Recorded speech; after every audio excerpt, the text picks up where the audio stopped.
Good afternoon, Spartan parents and family. I hope you're having a great day so far. I am Dr. Coretta Walker, and I use she, her pronouns.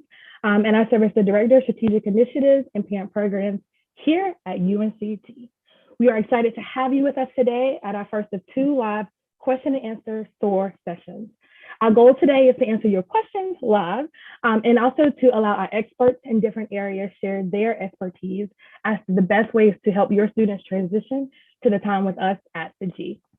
So we'll jump off there first and have each panelist introduce themselves. Dr. Akins, would you like to start? Hi there. Hello, everybody. My name is Kathy Akins. I serve as the Vice Chancellor for Student Affairs. And Student Affairs is the division that makes up a number of departments across the university that's really focused on supporting students, providing opportunities for them to get involved on the campus, and really to make the most of their university experience here. Awesome. Thinking about our students and engagement, Meredith, would you like to introduce yourself? Thank you, Dr. Walker.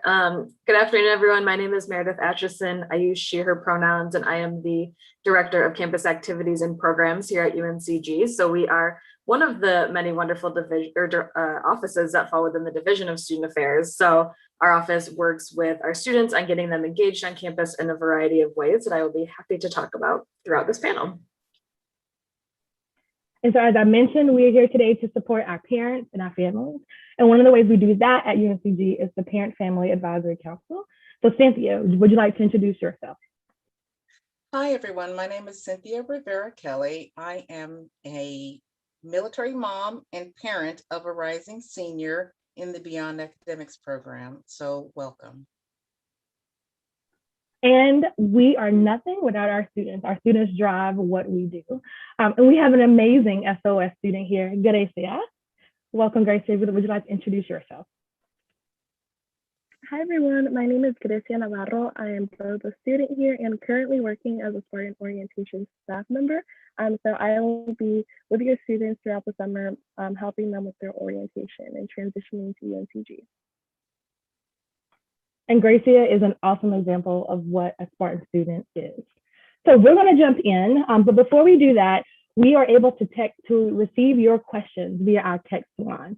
And so you can text your questions to 1-336-541-6939. Again, 1-336-541-6939.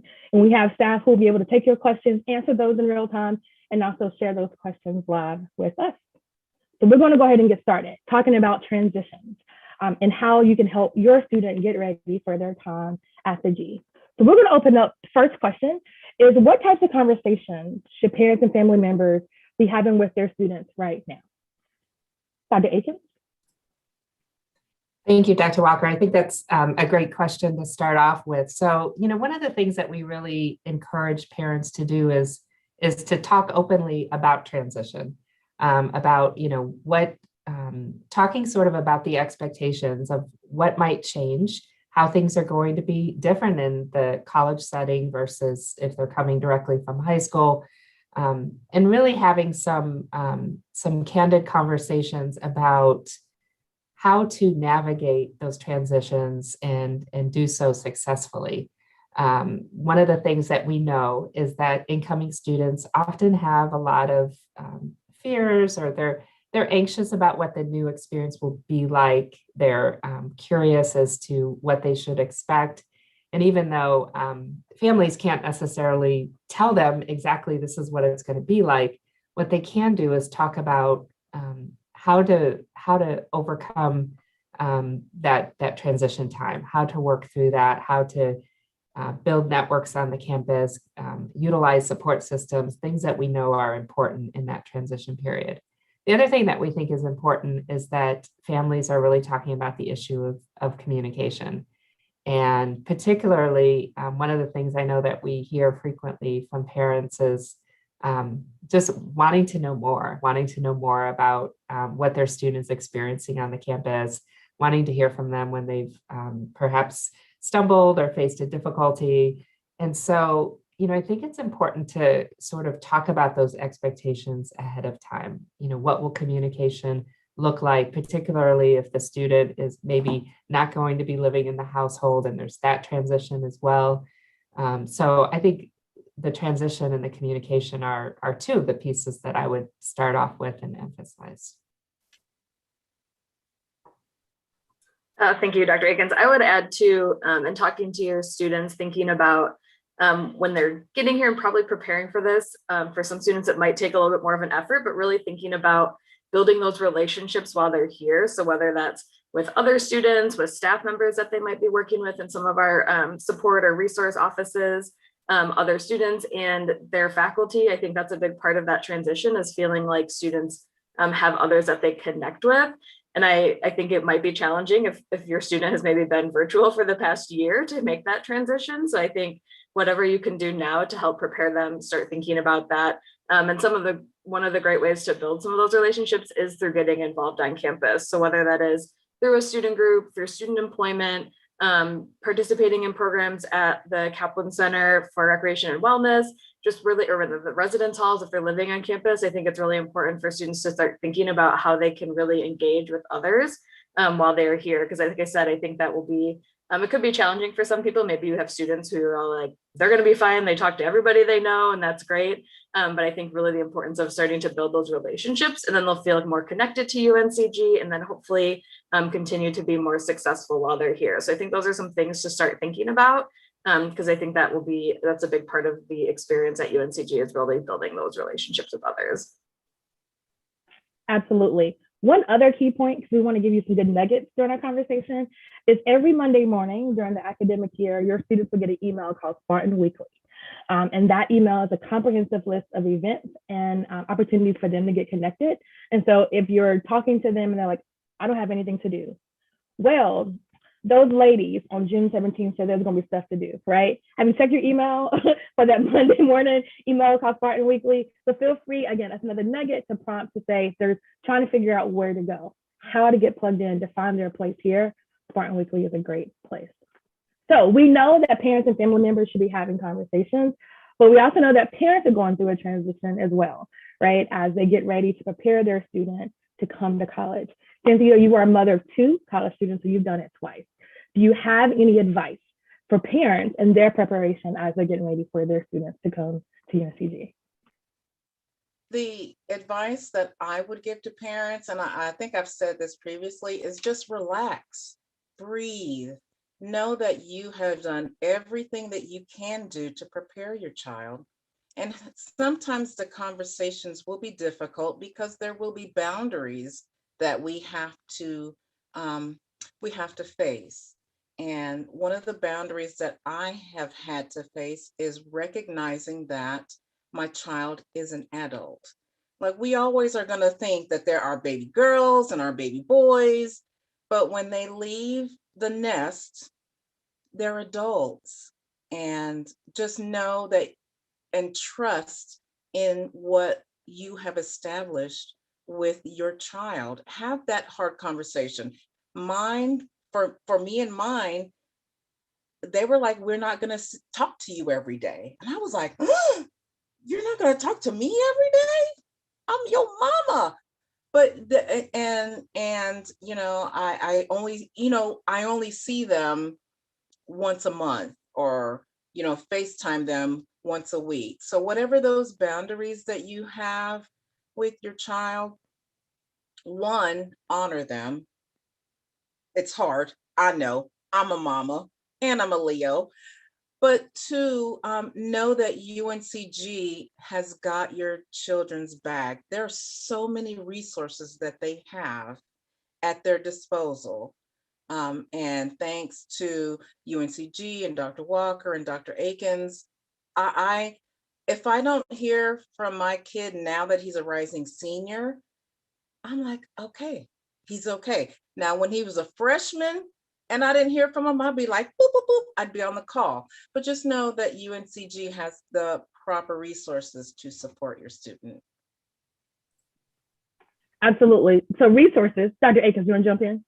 Yeah, I do. And I appreciate Cynthia raising that issue, because I do think it's something that throughout SOAR, you and your students are hearing a lot about the resources that are available, the supports. And I think that's another really important conversation to have, as well as encouraging the students to utilize the resources before it becomes a crisis point, right? And I want to talk specifically about sort of the academic experience and the importance of, when we talk about transition, oftentimes college students will reflect that first year, they realized how different it was compared to high school.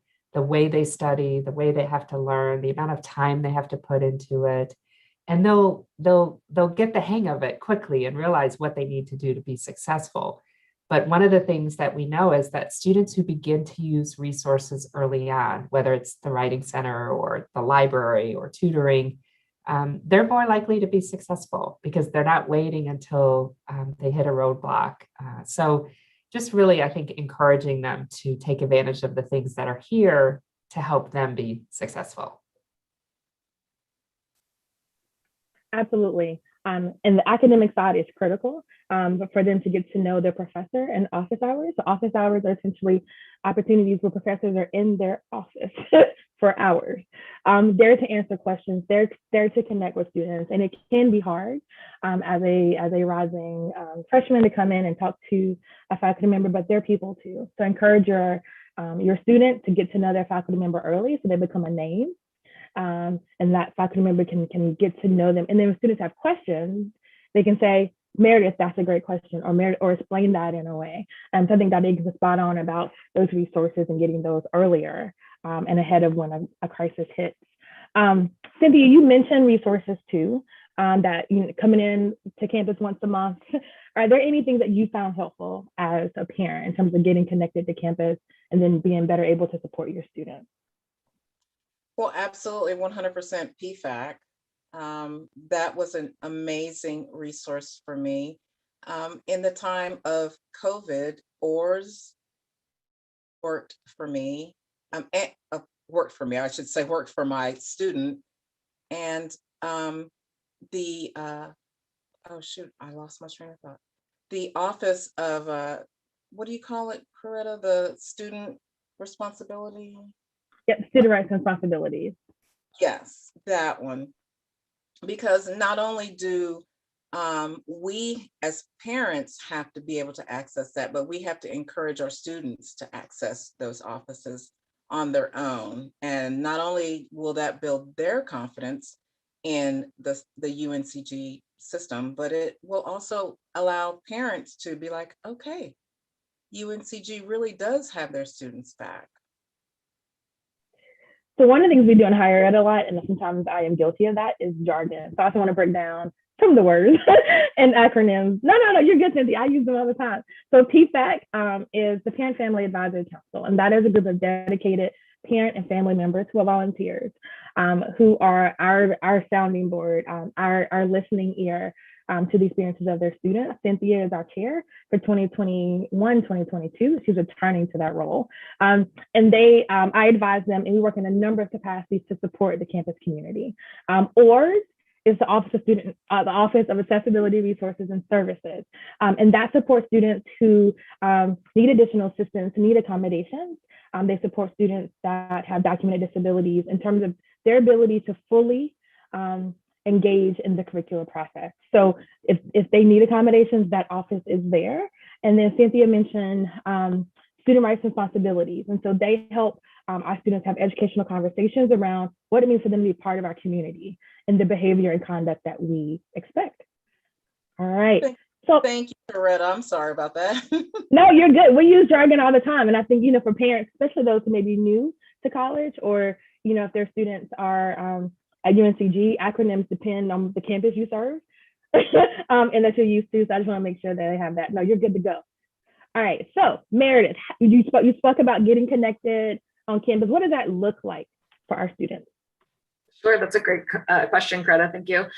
So there's a few ways to get connected with other students or with other resources while you're on campus. I'll share a few resources that I'm sure your students have been hearing about in SOAR, or hopefully they have been. But ultimately, I think there's a lot of opportunities the UNCG website is helpful, but I think there's some more specific ones that we can direct your students to. And the first one is it's called Spartan Connect. And so that is a online database, and it has all 250 plus of our student organizations, plus probably 50 to 60 campus departments that also have pages on Spartan Connect as well. And so the great thing about Spartan Connect is it's really easy to access. You can just log in, kind of search for maybe an interest that you have. And then you can find pages that have that a little bit more information about different groups or offices that might align with interest. And then a step beyond that, all of our groups have either a contact person, email address, social media, website, or something that they can check out to see how to get in touch with those organizations if there's something that you're interested in doing. And so I think that that's one way to encourage your students to kind of spend some time over the summer. It doesn't really need to be an expensive amount of time. You can just quickly go on there, see what groups are up to, see what groups are active, maybe some offices that have some interests that align with your student as well. I think that's a great resource. And then starting into in addition to Spartan Connect, there's also all of our events are listed on there as well. So whether that's student groups, fraternities and sororities, offices, departments, programs, they're listing programs and opportunities that are available to students so they can go on their RSVP, add the event to their calendar. It really is a great resource to see kind of what's happening in addition to the email that Coretta mentioned earlier, which will have pretty much those events as well. They both have the same information, but going on to Spartan Connect is a really one-stop shop to be able to look up all that information. We also have an app that is attached to that called Quark. It's called CORQ. Again, your students should be getting this information. It's definitely on our presentation that is on their Canvas page. So if you want to encourage them to check that out, they can certainly do that. And then leading up into the semester is our Rock and Welcome Weeks programming. And so that is a lot of offices on campus, a lot of student groups, other areas that are promoting their office essentially and what they serve to students. And so I think that those are really great resources to check out, see what's happening, and kind of find that connection while they are first transitioning to campus and throughout their time at UNCG. These are not things that are just for first year students. They're open to anyone, and they're a great resource to continue to use. But I think part of that is that relationship building and actually making the effort to reach out to, say they really want to join the math club, and you can reach out to the math club president, see what they're doing, see how they can get involved in that group. And I think those are some great ways to get that connection. And just going to campus events, I think that's important. I know it's awkward. I'm not like, there are plenty of times in my life where I'm like, oh, I don't know if I should go to this event because I don't know anyone. So I still feel that as an adult who was in college many years ago. And so I think that that's something to talk about, kind of that uncomfortableness with your students, because it might be uncomfortable at first, but ultimately it will pay off. Anything that I've done that I've pushed myself to try, I've never regretted it. And I think one thing that's really great about UNCG is, one, there's so many opportunities to try so many things. And two, I don't know that there's a time in their lives that they'll be able to have so many options and opportunities really right within their grasp and that they can easily join or get connected with. So I think part of that does go back to that conversation of talking now about like, this might be awkward, but in the end, it'll be worth it. And it's a great way to build relationships and find people who have similar interests to you. So I think that really just paying attention to what's happening.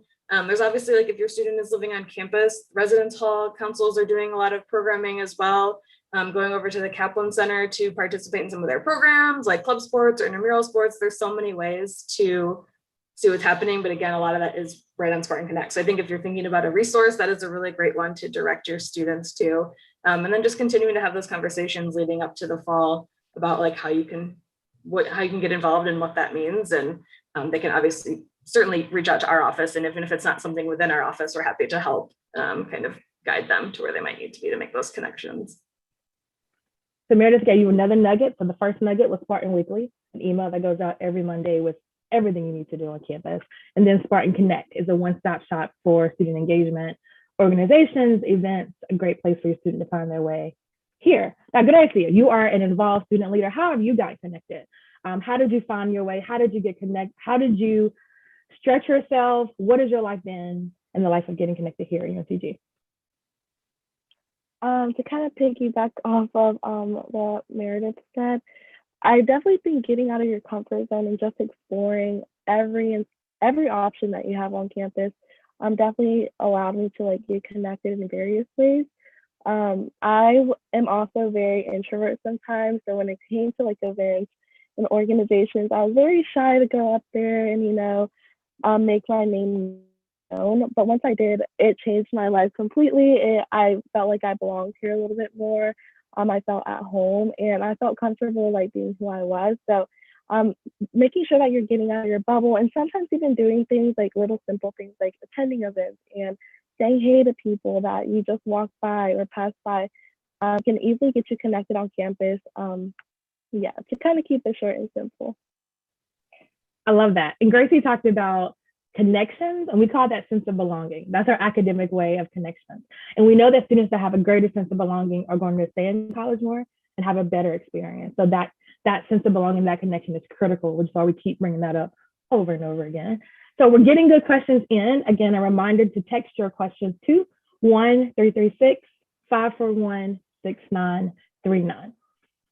So Dr. Akins talked a little bit earlier about the academic transition and the academic supports here on campus. But in student affairs, we pride ourselves on something called the culture of care. So Dr. Akins, how does UNCG support students out of the classroom? And what is the culture of care? Great question. Thank you, Dr. Walker.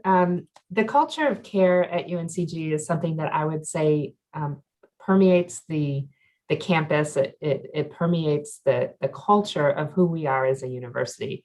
And if you talk with faculty and staff and many of our students and talk about culture of care, I think that they'll be able to describe to you many of the things that the university does that is part of it. And specifically, I think, I love hearing the comment from our student that it is, these experiences help me feel like I belong, because that is really what we strive for. We want all of our students to feel at home here and to feel supported here. So on a large level, we really look at how do we help our students succeed? And not just, our focus is not solely on helping them succeed academically, but ensuring their well-being, making sure that emotionally and psychologically they feel supported on the campus, feeling like they can be themselves on the campus. And so one of the things that we do is we make sure that we have the resources in place that we know our students need. We've mentioned many of them, but what we haven't talked about is some of the things that come up that perhaps are unanticipated, that students find themselves in a difficult situation and in need. And so I want to give a few examples of some things that we have that I think really speak to our culture of care.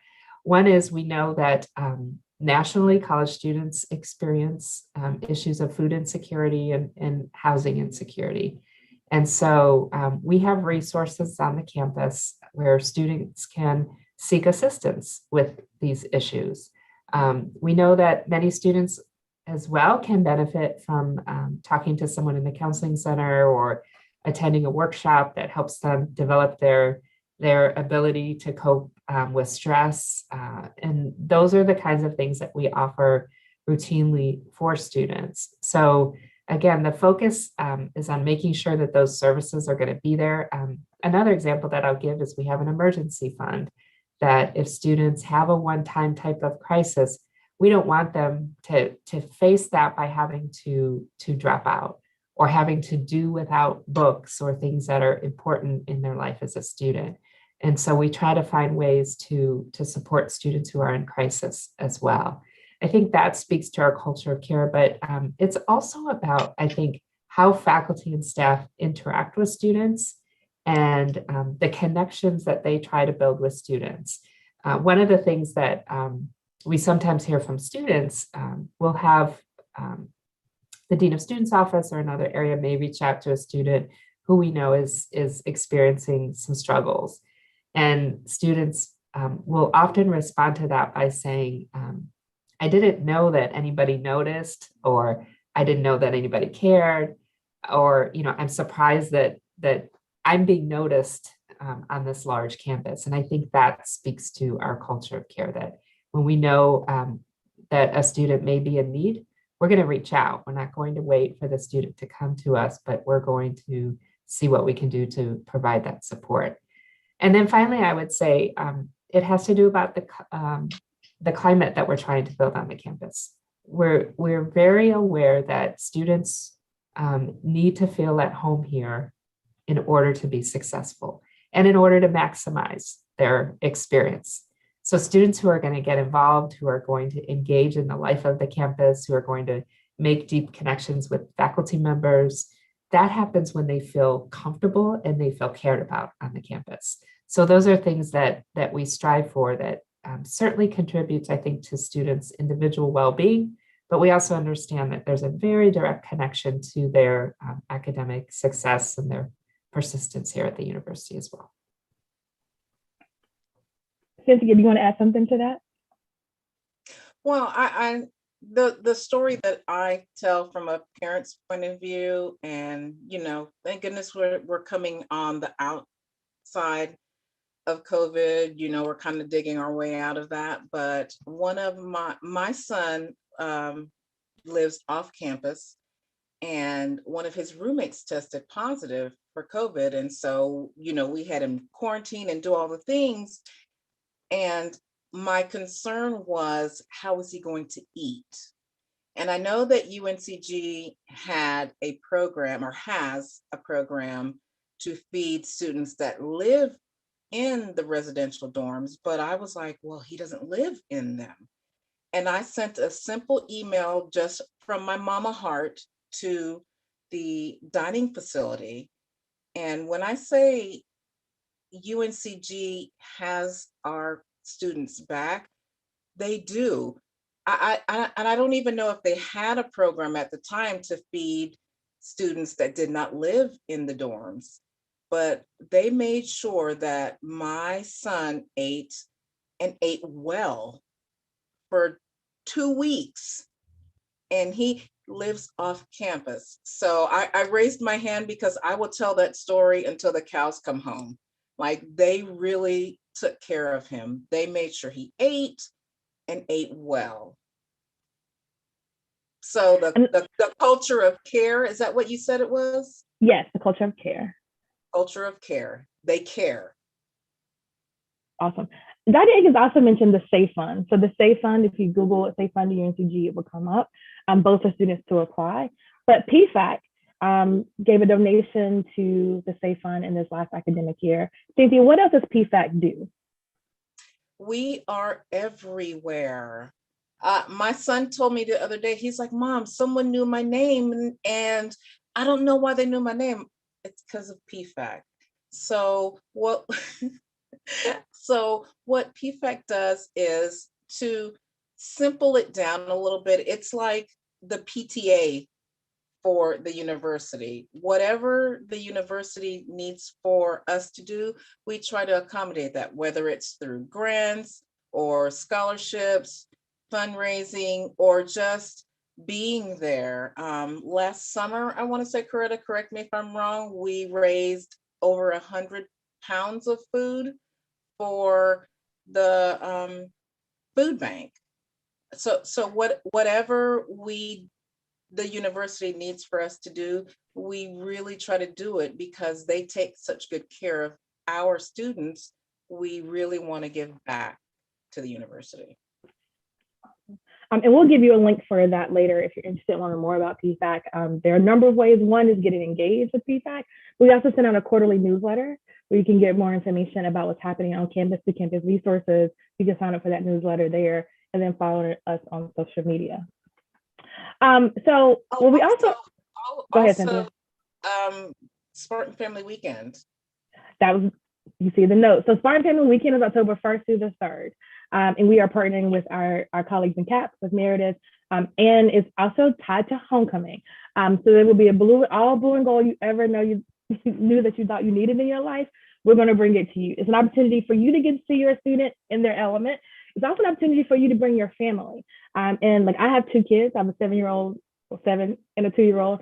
And they may be Spartans. So you get to bring your other children on campus, your family on campus, experience what your students experience, and you get to connect with them. So we are busily planning that very, very soon for October 1st through 3rd. So save the date for all of those great events.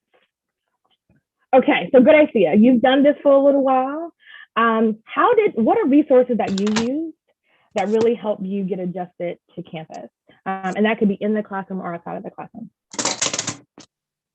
Yeah, Well, in general, UNCG, every professor wants their students to academically succeed. And with that, UNCG does provide various academic resources to utilize all 4 years that you're here. I know for me, I personally use tutoring a lot, the speaking center, the writing center. Um, and even one of the most important academic resources would just be office hours. Just going to connect with my professor, making sure that they know my name, is one of the biggest resources that I utilize and has helped me a lot throughout my 4 years here. But also just remembering to, when it comes to adjusting to anything in life, really, there's always going to be some bumps in the road. There's going to be times where you make mistakes, and recognizing that that is completely okay. That is normal and it's going to happen. That may happen to you academically or personally as a student while you start your journey here at UNCG. And with that, I just wanted to say that, exploring and figuring out what works best for you is going to be a really key part in adjusting to UNCG and adjusting to this new journey and transition. When it comes to like academics, you want to figure out if you're like a morning person or an afternoon person. You want to know what type of like classes or the class environment that you want to take or be in. So if you want to take a hybrid course, an all online course, an in-person course, and also recognizing what studying methods or what learning methods work for you. When I first got here from high school, I thought I knew how to study. I didn't. But thankfully, we did have, we still do have academic resources that can help you, guide you, and figure out what works for you and what can help you get adjusted the fastest and quickly. Awesome. Thank you for your transparency. Some studying is hard and learning is hard, right? And learning how to learn is a transition too. So thank you, Gracia, for adding that. We've had a question come in about how do students eat when quarantined on or off campus? And so I want to answer that question, but kind of go back a little bit. So our Dean of Students office is our one-stop shop and help when you think about a place of advocacy, a place of support for students, that is where they would start. That is located on the second floor of the Elliott University Center, which is our union. So what happens is when a student is quarantined or isolated, that office helps to coordinate a bevy of resources. And Cynthia mentioned some of those. And so there are staff who it is their role to make contact with your students. We have a continuity of care effort. I know specifically last summer that I called students every week and said, hey, Cynthia, how are you? Hey, Cynthia, do you have what you need? Hey, Cynthia, okay, you need this. Okay, Cynthia, have you talked to your parents? And so there are volunteers even outside of that office that make sure your students have wraparound care. Part of that is eating. And so there is, I can promise you, a very detailed system that makes sure that students are able to get access to dining services, to get access to food, and to get access to anything that they may need while being quarantined. Your student safety is paramount to us because it also impacts our campus. And so the Dean of Students office, I think their specific questions will be that place as that time comes, but they're going to communicate with your students. They're going to tell your student a lot of information about what to expect, provide very clear expectations about what it means to be isolated, what it means to be quarantined. We also have staff who volunteer as contact tracers. I'm one of those people too. So we call faculty, staff, and students to say, hey, we received a report that you may have COVID, and with care, walk through all of those steps. And so great question about eating on or off campus. There is a very extensive process that makes sure that your students eat. And if there is a loophole, because Cynthia mentioned that last summer, we were learning things in real time. Cynthia closed that loop. And so I think you also have agency as parents to reach out to us as student affairs, to reach out to the respective service, and we'll make sure that your concern is heard and addressed. Another question that came up is, what is the name of the PTA program that Cynthia just spoke about? Great question. PFAC, PFAC. Is that, again, the Parent Family Advisory Council, a group of dedicated parents and family volunteers. We have grandmothers, grandfathers, aunts, uncles, stepmoms. It is truly a family. We meet once a month virtually. And when I've had staff come in, they're like, you're really a family. Yes, we talk about business, but we talk about everything else. And I think about one member who talks about students as her babies. She's like, our babies need this money. Our babies need this. They are really invested in ensuring that they're able to have the greatest impact on your students. So yes, PFAC, PFAC. And I'll give a URL in a second. If you go to that URL, you'll find out more information about how to get involved. That involvement can be just following us on social media. We repost things. That involvement can be getting our newsletters.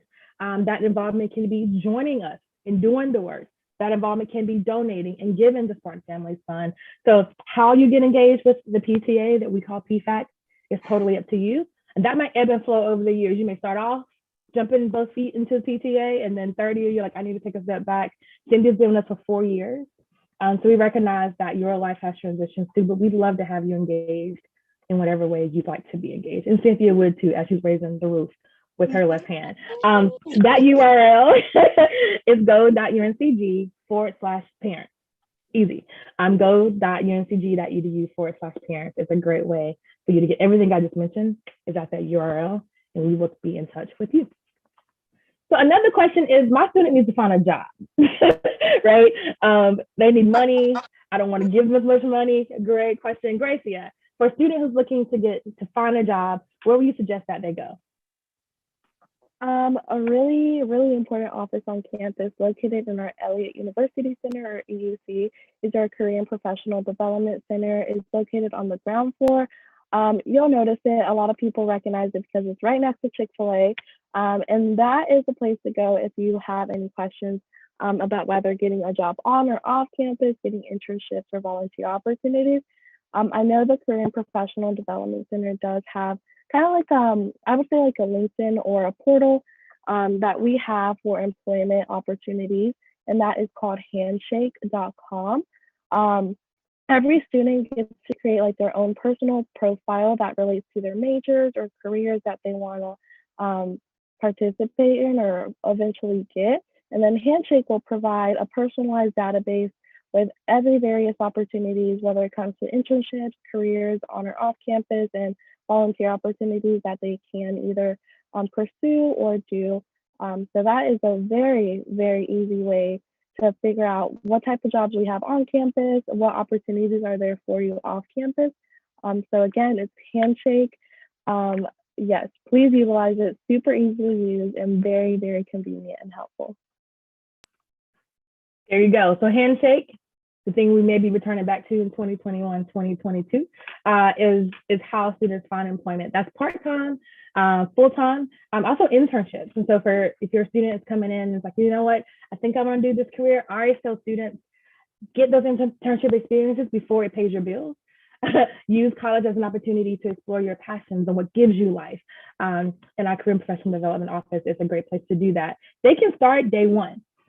So you think about resume, you think about interview skills, they will give you free headshots. And so it is never too early for a student to get plugged into the Career and Professional Development Office. That should not be a last semester of college finding. They will get the most benefits out of their experience if they navigate that early. So Gracia mentioned on-campus employment. Dr. Akins, why is it important for students to consider on-campus employment?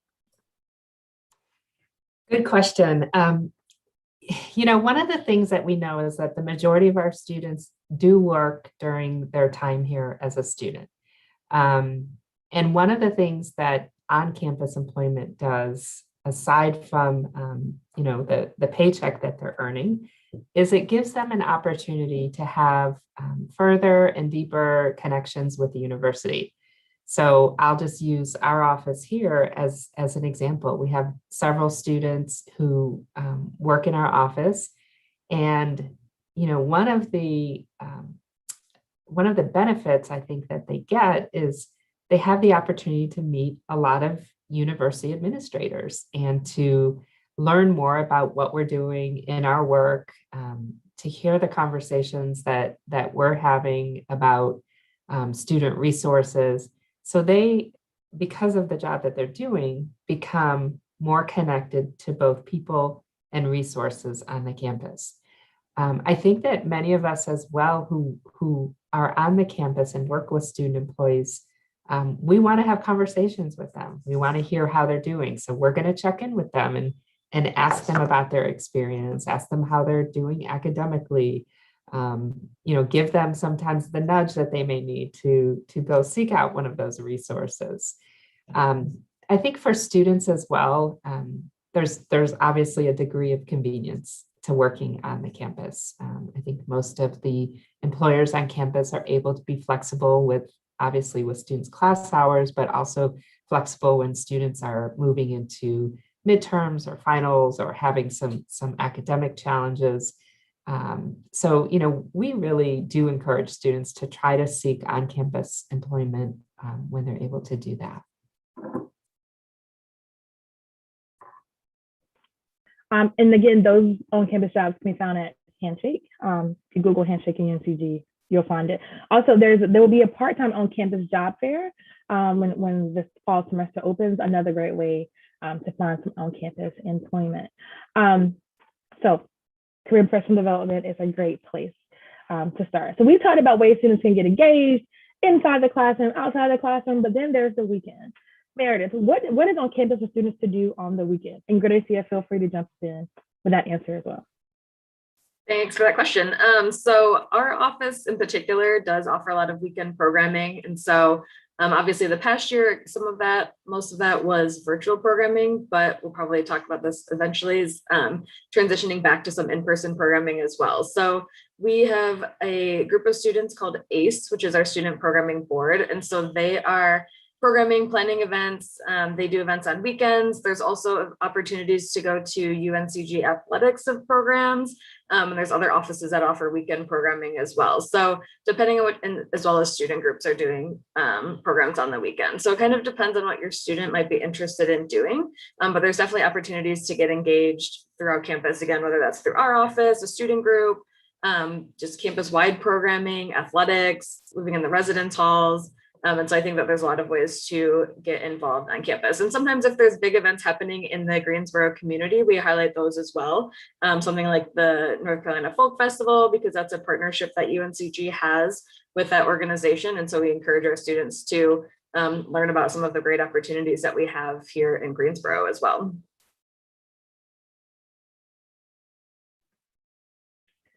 Another good email, the UNCG weekends email, I get that. As a staff member, and I just graduated with my last degree. It literally on Thursday comes out and says, hey, here are things happening on campus and in Greensboro on the weekend. So again, we know that students who are more connected to campus, who find their way here, who find other students who are similar to them and different from them, faculty and staff are more likely to be retained and have a better experience. So they'll get an email from us on Monday that says, hey, here's how you do it, here's how you get engaged. And on Thursday, they'll get another email from us saying, here's how you get engaged on the weekend. So if your student ever says, I'm bored, there's nothing to do on the weekend, they can check their email from a Monday email or a Thursday email that gives them tangible ways to get involved. And most of those things are free. So again, on campus employment, they should get a job, but they don't need that money to do these great things. We have staff who have gone to school to learn how to support college students. We are developing programs that help them get to where we know they need to go. And so come with us, we'll take good care of your students. So Meredith, you mentioned post-pandemic, Cynthia mentioned some point beyond COVID. What are we doing now to prepare for life to transition out of COVID-19? And anyone can answer that question. I can get it started.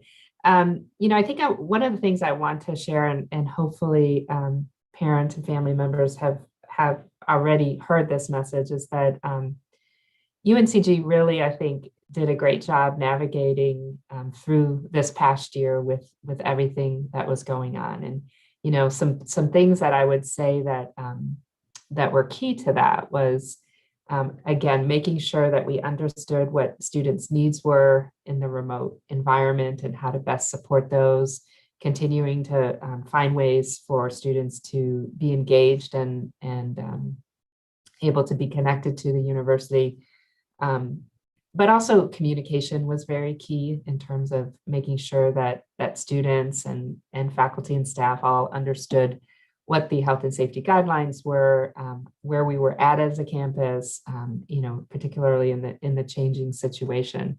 Some of the specific things that we had in place that will continue in the fall is we did surveillance testing on the campus. So testing was always available to students, faculty, and staff, but the residential population different members were selected at different dates throughout the semester and needed to go for testing. And that was so that we could continue to monitor the overall rate on the campus and understand where we were at. I will add that we continued over the course of the year to have a very, very low positivity rate from the testing. And so that is what has helped is that our students in particular and our faculty and staff really adhered to the safety guidelines that were in place.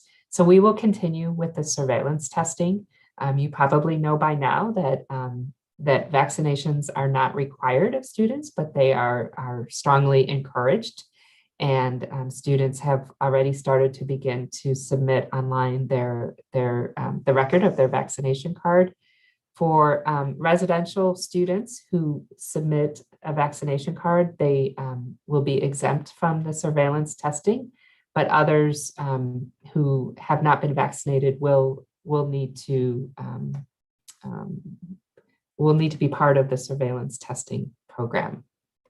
We are, though, as our local community and certainly our campus continues to see less and less cases, just as throughout the state, we are anticipating that in terms of what fall will look like, that it will look much more like not this past fall, but the previous fall. So the time that we all remember fondly when we were able to be out on the campus and to connect with one another and to engage in activities. We know that there may still be some limits in terms of gathering size. The university will also be making decisions about specific health and safety standards as we get closer to that time. And so I would say, our hope is for a much more vibrant campus experience and to really be able to give our incoming students the kinds of experiences that we know are important to helping them connect to the campus community, connect with each other, form those relationships, all of the things that we've been talking about that are so important to that first year experience. Any other contributions? There's a lot of expertise in this panel about transitioning. I think Dr. Aikens covered a lot of it, but I think something from our perspective is really that hope of within guidelines. We had some pretty strict restrictions on some of our student groups and some of our programming last year, but as Dr. Aikens said, we had a very low positivity rate and students are able to continue and to be successful. And so that's something that we're obviously mindful of, but as she also mentioned, we're hoping for a more vibrant campus. So for us, that means hopefully returning to more in-person programming within the guidelines that we have and where we can, just to provide students with those opportunities to connect a little bit more directly. So we're excited to see your students in the fall and hopefully see some of them in person, because I do miss having that really full campus and those activities and programs that are happening. So we're looking forward to being able to hopefully make that transition back to just some more in-person programming. Absolutely, because students are really the lifeblood. They keep me young. They tell me what not to wear, what to say. So I love it. I also want to say, Cynthia mentioned that someone knew her son's name. You now have so you see our names. Feel free to say, hey, on this Zoom meeting, on this day, I saw these people. Go find these people. Our names are unique. Now think about it. All of our names are unique. And so if you're looking for Meredith Atchison, there's only one. There's only one Coretta. There's only one Kathy Aikens. So we are here to support your students. And so feel free to plug them to us. If they don't know where to go, send them to us. So we're going to wrap up our time today with just a reminder of a few resources. We mentioned Spartan Weekly. That is the email that goes out on Monday morning. That is the what do you do? How do you do it? Remind them that that's going to be in their email. On Thursday, they get a UNCG Weekends email that gives an opportunity to talk about what to do on campus and in the Greensboro community. Meredith mentioned Spartan Connect. That is if they want to plug in, they want to go to events, they want to get a student, they want to join a student organization, or just have questions of where to start. That is our database that gives all that information. Gracia mentioned Handshake, right? Again, the thing that maybe we can do in 2021 or 2022, that is where students can find a listing of part-time and full-time opportunities on campus and off campus for their employment and also to prepare for employment, right? The resumes, what to wear, the interview skills. Career and professional development is that office. And, because part of my job is parent programs. If you're looking at how to get engaged, go.uncg.edu/parent is a site that you can go to get resources to that. And we are checking those emails to also to respond to your concerns. One last reminder, there's still time to sign up for SOAR. SOAR is virtual. If your students have not signed up for SOAR, please have them do that ASAP. Because we want to make sure your students have the skills, have the knowledge of how to transition to our campus in August. I want to thank the panelists for their time today. Thank you to New Student Transitions, the first year experience staff behind the scenes, making sure that all the buttons are pushed and the chats work. Thank you so much. And thank you to you, our Spartan parent family members, for learning more about how to transition and support your student as they come to UNCG. Have a great afternoon, and let's go Spartans.